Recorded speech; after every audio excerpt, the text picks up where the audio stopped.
Hello and welcome. You're watching Market Cafe with me, Ankita Saxena, and with me is Snehi Shah, and it is a start of a fresh week. But before we get on with the rest of the news flow, here's a news flow that made the headlines overnight.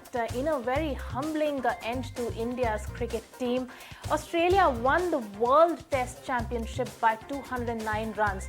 While India failed yet again to win an ICC trophy, Australia became the first team in history of the game to win all the major ICC events. But in a historic match that has finally ended the debate of the greatest of all time in the world of men's tennis, Novak Djokovic clinched his 23rd Grand Slam title, beating Rafael Nadal's record of 22. In a thrilling match that lasted over 3 hours, despite being just 3 sets long, the Serb beat Norwegian player Casper Ruud in straight sets even after he had a good start that couldn't be sustained against the tennis legend. Now, this win makes him the only player to have at least 3 championships in all 4 Grand Slams. And Manchester City beat Inter Milan 1-0 in a tied Championship League final to become European champions for the first time and secure the treble. Now, they are the first English club to win the Premier League, FA Cup and Champions League in the same season since City rivals Manchester United in 1998 and 99. Well, that was the update from the world of sports. But Snehi, let's quickly go across and take a check on how the US markets, the European markets performed on Friday. We did see, the Wall Street, coming, just extending the rally they had on Thursday, on Friday as well, but marginally in the green. I mean, they're poised for, of course, the big rate decision that's today and tomorrow. And we also have the big CPI number that's coming out tomorrow. Definitely. So how have the US markets fared? So as you rightly said, all eyes are going to be on this important piece of data that's coming out. But Wall Street has ended the week in the green and S&P 500 has come out of a bear territory on Friday as tech giants aided a Wall Street rally. Now all major US indices logged gains for the week, with the S&P 500 notching its 4th straight week of positive close and Nasdaq gaining for the 7th straight week. Now remember, this is Nasdaq's longest winning streak since November 2019. Now as we speak, US futures are trading flat with a slight positive bias, and in major cues to watch this week, all eyes, like Ankita said, will be on the Fed meet as well as the inflation data. Now let's quickly shift focus to what Europe did then, and European markets were slightly lower at the end of a muted trading week and ahead of key monetary policy meeting. The Pan-European Stock 600 index provisionally closed down 0.2%, with sectors spread across gains and losses. Utilities saw a 0.7% uptick, while chemicals dropped 2%.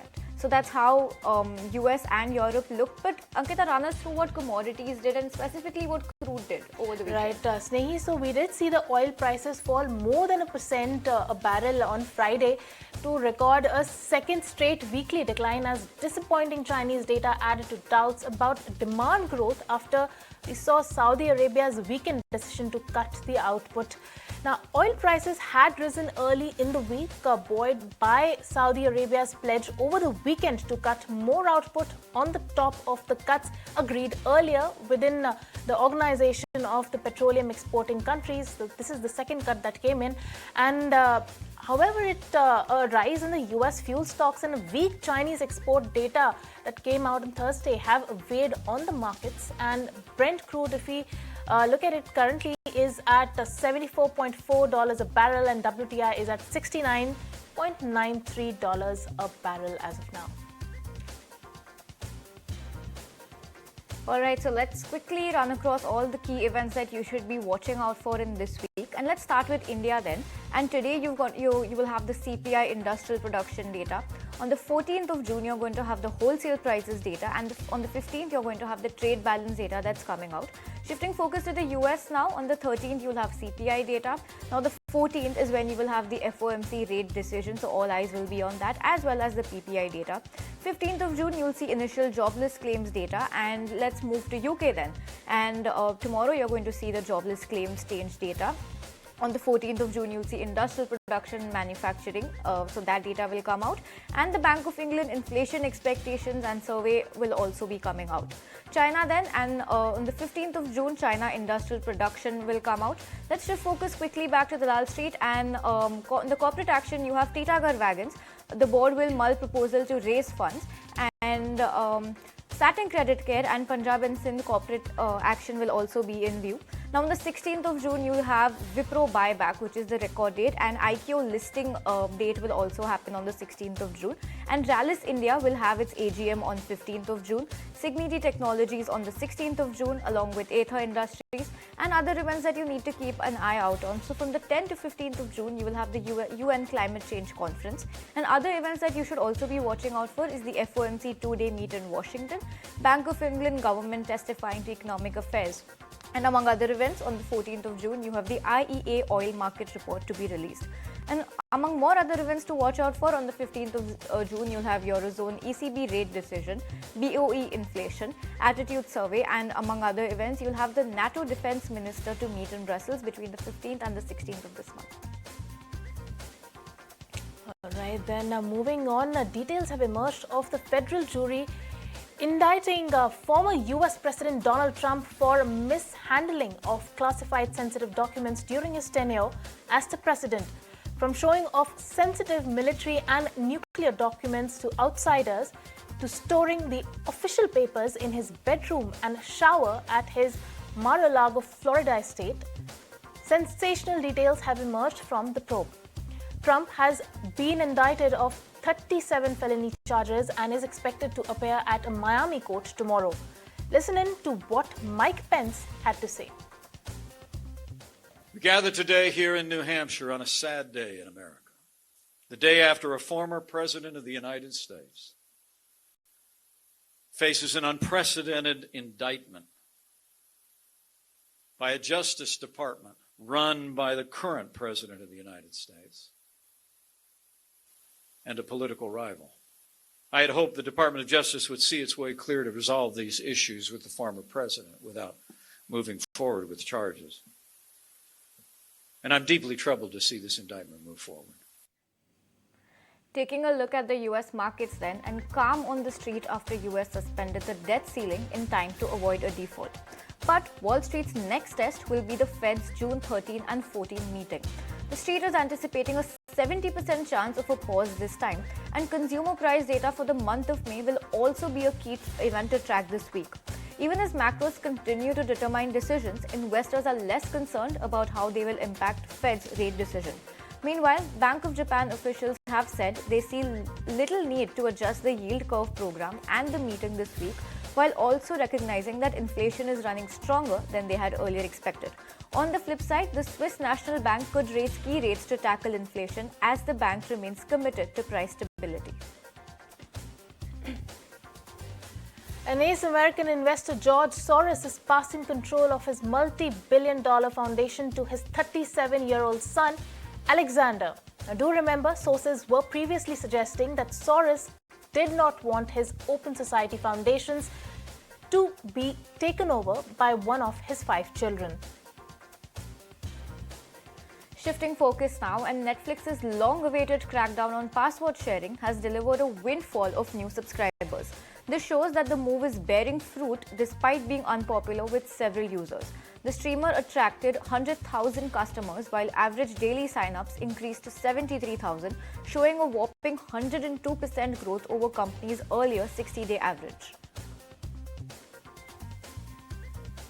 And moving on, North Korean leader Kim Jong-un has vowed to hold hands with Russian President Vladimir Putin with a view to strengthen strategic cooperation.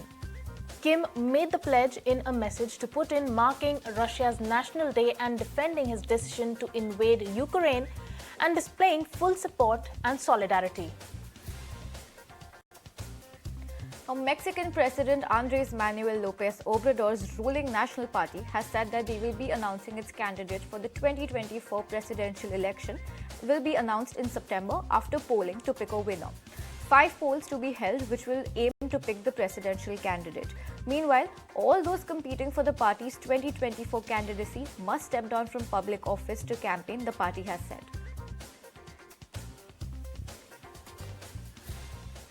And the word AI or artificial intelligence is on everyone's lips. From the brilliance of ChatGPT to fears of AI taking over human jobs, AI has emerged as the biggest buzzword of this year. Now, in a network exclusive, we caught up with Minister of State of Electronics and Information Technology, Rajiv Chandrasekhar, who believes that this is not the right time to be worried about job losses and that opportunities in AI outnumber threats. Listen in to what the minister had to say. For those who today are saying that it is going to disrupt the workforce in unbelievable manners, I think they are right about a potential scenario down the road, and they are possibly right about that potential scenario down the road. Currently, the way AI is being rolled out, whether it's ChatGPT or any of these applications and technologies that incorporate AI, are essentially improving efficiency of certain tasks. Now, if you look at AI in manufacturing, it certainly improves quality, it improves productivity and efficiency. So I think this is not the right time to be worrying about job losses as much as the AI opportunity, as well as the need to regulate AI in a manner where there is no user harm and there is no disruption that causes, like say, disruption that causes user harm and problems for those who are using the internet. Let's talk about the opportunities side of it. The sense is that if Microsoft, Google, Musk, everyone is jumping onto AI, wants to be at the forefront, it's something like a national asset. What is India going to do to ensure that we aren't left behind on the brink of a very big technological breakthrough? No, I think, Tamanna, I think the days that India is going to be left behind are long behind us. We are certainly not going to be left behind. The Prime Minister saw the AI movement coming long before even I became a minister. And India AI is a program that we have launched as a consequence of that. There is a considerable amount of resources that the budget has given the India AI program. There is a whole design effort that is underway with academic, startups, and industry involved in it. And I think by the end of June, we will be rolling out the India AI plan, which has 6 broad components, including the AI compute capacity that is required for large language models. So large model. So I think we are certainly, I don't think anybody should ever worry that we are going to allow India to be left behind. As a matter of fact, I think the fact that today we are the chairman, India is chairing the GPay, the global program for AI, which is a consortium of countries that are working on AI. We are the chair of it in the year 2023. And we are in a lot of ways leading this global protocol of what should be the ways to regulate AI. We are having these discussions with multiple countries.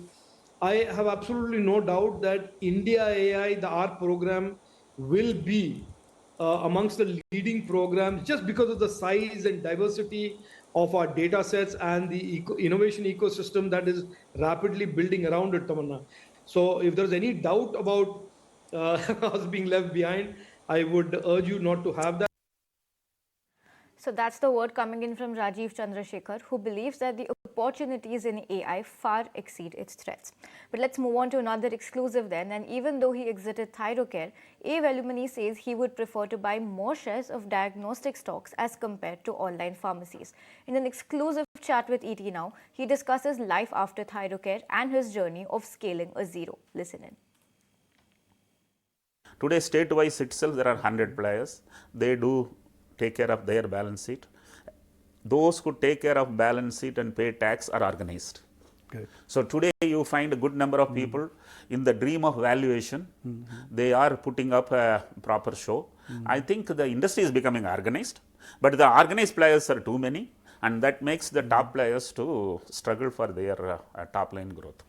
Hypothetically, now that you are an investor, you're incubating small businesses, would you be looking, if given a chance, would you like to buy and invest into diagnostic stocks? I would love to buy diagnostic stocks to an extent of 5%, 10%. I don't Do you want see to. value in them?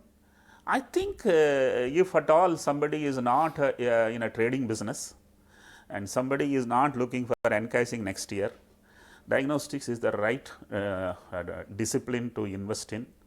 Healthcare will certainly one day be big enough.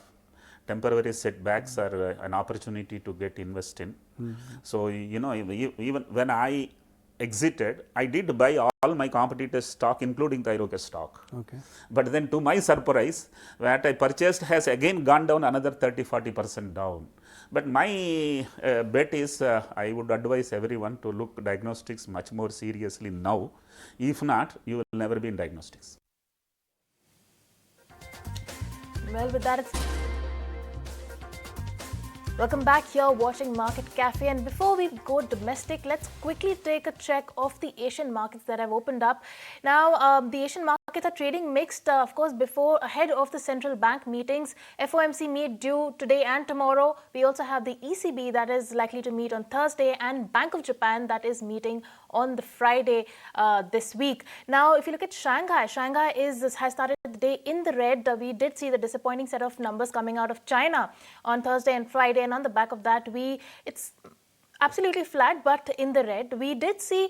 We're seeing Nikkei up though. It's up a good 229 points up, and that is primarily on the back of the fact that a good set of wholesale inflation data that has come out from Japan. It is seeing a slump. It has come in at the wholesale prices have risen 5.1% in May from previous year, which is slightly lower than 5.8% recorded in the month of April. So we do see the wholesale price index that has come off in Japan, and on the back of that, the markets are rallying. But Kospi is, of course, down, very flat, just 8 points down. So that is absolutely flat in the red. Kospi, Shanghai, both in the red. Nikkei is rallying, and Hang Seng started the day.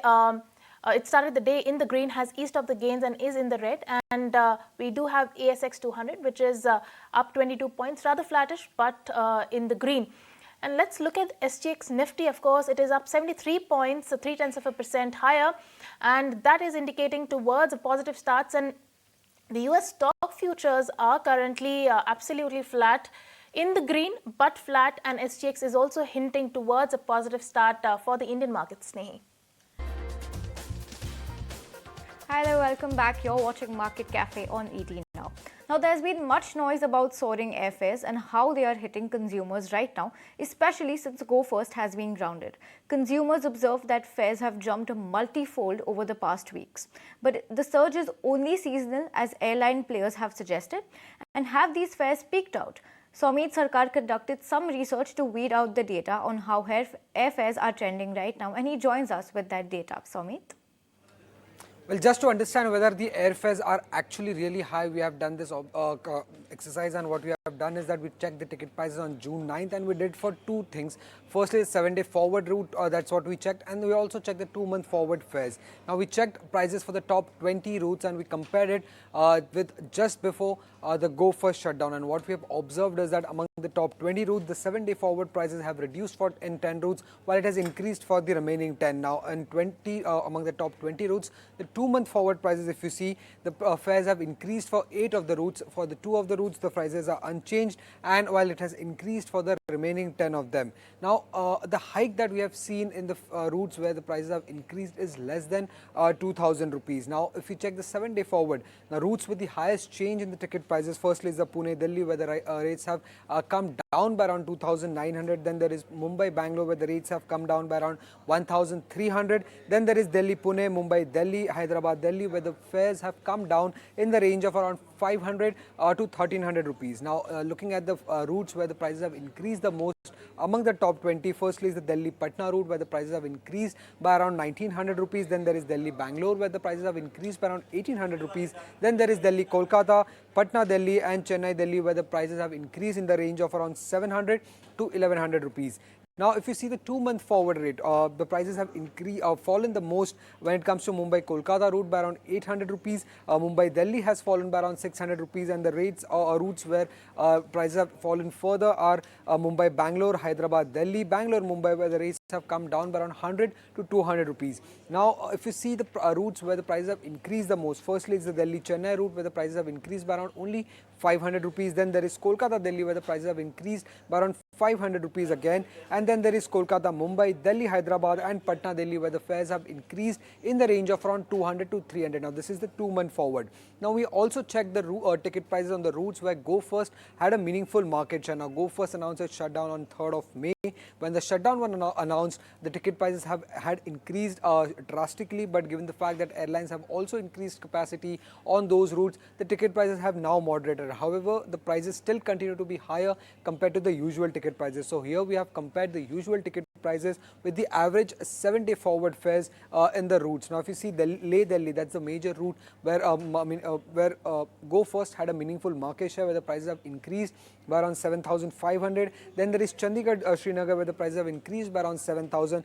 Then there are a few more other routes where the prices have increased in the range of around 3,900 to 5,500. And these are the top 10 routes where the prices have increased the most. Now, there are some routes where actually the prices have come down or the reduction is very less. Now, in those routes, if you see Mumbai-Kochi, Mumbai-Ahmedabad and Mumbai-Amritsar. Now, prices of these routes have actually come down by around 20 to 170 rupees, while there are routes like Kochi-Mumbai, Mumbai-Ahmedabad and Mumbai-Lucknow, where the prices have increased in the range of around 7 to 400 rupees. So, not much of a big hike that we have seen even in the routes where Go First had a prominent market share. And among the top 20 routes, the hike is maximum hike that we have seen in the ticket prices compared to when Go First was operational is just 2,000 rupees. All right, then. Thank you so much for all those details, Somit, on airfares moderating post, of course, what happened with Go First. Moving on, El Nino does not mean there will be drought in the country, but it means that there will be lesser monsoons. Now, we did see mild showers coming in yesterday, Snehi, but monsoons are clearly delayed, and we are also expecting El Nino effect to happen very times, It's already showing in. It is already showing in because we are witnessing lesser monsoons, or rather delayed monsoons as of now. Sure, yes. But the Chief Economic Advisor, Anant Nageswaran, feels that El Nino doesn't mean that there will be a drought, but he feels that there could be lesser rainfall, and the FII flows have also come back, and that external challenges can be reduced because of that, and that is what he had to say. So let's quickly go across and listen in to what he said. I was very glad that my first interaction with an outside organization after becoming the Chief Economic Advisor was with the Bharat Chamber of Commerce. It was a virtual session, and I'm glad to be physically present here. Given we have concerns about the monsoon El Nino effect, it is good to know that the storage in the reservoirs compared to 10-year average is running at about 24% nationally above the 10-year average. So we have more than 1.2 times the last 10 years average storage in reservoirs. Notwithstanding the current genuine concerns and question marks we have about El Nino effect, let us remember one thing. Most drought years in India were El Nino years, but not all El Nino years become drought years. That is something very important to remember, the distinction between the two. So an El Nino does not necessarily mean it will be a drought or a deficient monsoon. That's the word coming in from the Chief Economic Advisor of India. But moving on then, and amidst sound policies and growth prospects, the Petroleum Minister Hardeep Singh Puri said at an event that the economy looks upbeat. He adds that if international crude prices remain stable, OMCs could look at cutting prices. Listen in. अगर आप international price stable रहती है और it doesn't rise, I don't know what the price of oil is. So it should be what, 74, 75, 75. ये आ गया मेरे बंधु लोग, मेरी फायर ब्रिगेड 75 है. अगर 74 और 75 पे रहे, पिछले क्वार्टर में हमारी OMCs did okay, मतलब उनके नुकसान नहीं हुए. तो अब I am not in a position to make an announcement, but I don't know. देखिए, they will I think if the next quarter goes well, आने वाले समय ठीक होगा, they will be in a position to look at these things. Prices are determined in terms of some serious decision making. Now, people will apply their minds. अभी I think जो आपकी subsequent report के बाद उन्होंने कहा कि हाँ एक क्वार्टर हुआ, जो अगले क्वार्टर का देखेंगे. Because मान लीजिए अब कल प्राइस यहाँ पे आज आप कह रहे हैं 75 है. Supposing as a result of these cuts, पिछली बारी कट 1.6 million barrels एक दिन का था. But the market factored it in. अब सोचिए 75 से 80 जाता है, 80 से बाद. So watch it for a period of time and then you can. And well, Welcome back and thanks for staying tuned to Market Cafe. Now, while the SGX Nifty is indicating a muted start or a rather slight positive start, let's take you across all the stocks that you must watch out for in trade today and the ones that will be buzzing. And my colleague Ashesha is here to run you through that list. Hi, good morning. So let's start off with Go Fashion first, where a block deal is expected to happen today. Non-promoter group Sequoia is intending to sell its entire stake in the company. They are intending to sell about 10.2% stake in the company, and the transaction could be valued at about 624 odd crores. Floor price has been fixed at 1135 rupees per share, which indicates a discount of about 5% to Friday's closing price. So a big block deal expected to happen, and on the back of that, Go Fashion will be in focus today. Let's also talk about a whole host of steel companies that will be in focus, the likes of Tata Steel, JSW Steel, and that is because contracts have been reset for auto sector. Steel mills completed auto contract negotiation with a price hike of about 3,000 to 3,250 rupees per ton. Remember, this is the first major price hike that we have seen in auto contracts in the last 1 year, and on account of this price hike that has taken place, all of these steel counters will also be in focus today. Moving on to Kotak Mahindra Bank, which was in focus on Friday as well, and today as well it will continue to be in focus, and that is because a Canadian pension fund has sold about 1.7% stake in the company via a block deal that happened on Friday. Moving on to Zydus Life Sciences then, US FDA action coming in over here, where the company has received US FDA nod for an ulcer drug. Cochin Shipyard will also be in focus, and this is on the back of an order win. The company has won orders worth about 300 crores for upgradation of Indian Navy ship. On the back of this order win that has come in, Cochin Shipyard will also be in focus today. all right, thank you so much for those details, Ashesha. We will be tracking all the stocks very closely, but the other stock that will be in focus today is MTAR Tech, as we did see its management meet happen, and Lisa is joining here with all the news flow on that counter. Over to you, Lisa. Well, good morning to all. So in Cred Equities, they met up with MTAR Tech, where the management, they provided an outlook on the future business plans. So here are the key takeaways of the meet. Firstly, on the order outlook, the order inflow will be in the range of 1,200 crore in FY24 versus 1,000 crore in FY23, and it will be mainly led by the nuclear power segment. Moving on to the revenue growth, it's expected to be in the range of 40 to 50% in FY24 versus 78% growth seen in FY23, and this will be led by their largest customer, that is Bloom Energy. The EBITDA margin is expected to be in the higher level versus FY23. It's expected to be 28% versus 26.7% level that we saw in FY23. And on their net working capital is also expected to improve to 180 to 200 days versus 230 days in FY23. And this will be led by the easing supply issues as well as inventory. So MTAR Tech will be in focus on the back of the management meet takeaways. All right, keep a close eye on MTAR Tech in trade today. But we've also got some brokerages like Credit Suisse and Morgan Stanley that have come out with their reports on certain individual stocks. Now, what are these stocks that are on their radar, and what are these brokerages saying? My colleague Vamakshi is here to take you across through that. Vamakshi? Well, when we look at the brokerages that will be in focus today, let's first start off with Interglobe Aviation. This stock will be in focus on the back of the brokerage. We have a note coming in from Credit Suisse. They've maintained an outperform rating with a target price of 2,700 per share. Aircraft have been in short supply for most of the past 20 years, is what the brokerage has highlighted. In fact, they also believe that Indigo's potential 500 plane order to secure supply beyond 2028 is in a tight market. Air India order for 470 planes is not yet part of the Airbus Boeing backlog in the entity. So given all these factors, we do have Indigo in focus. We have a note coming in from Credit Suisse, and they've actually gone ahead and maintained their outperform rating. All right, then those were the brokerage notes coming in this morning. Do keep an eye out on the stock that Vamakshi mentioned.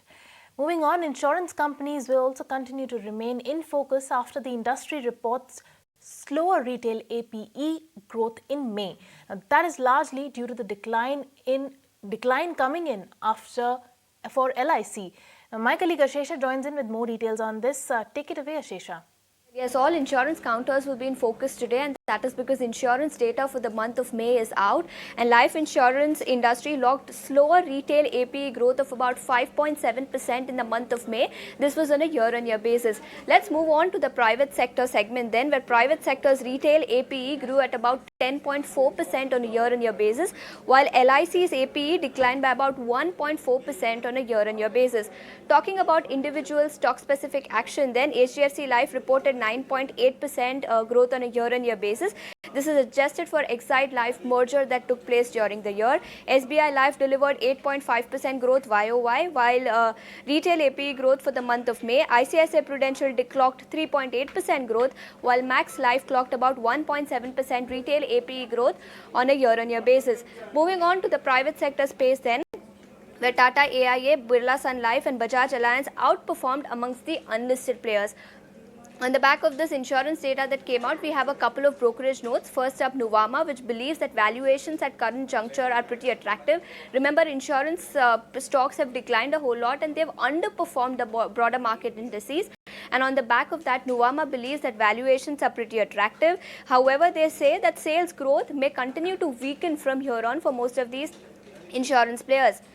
MK, meanwhile, has also come out with a note where they say that attractive valuation prices near-term valuation attractiveness for most of these players. So, on account of this insurance data that has come in, all of these counters will be in focus today.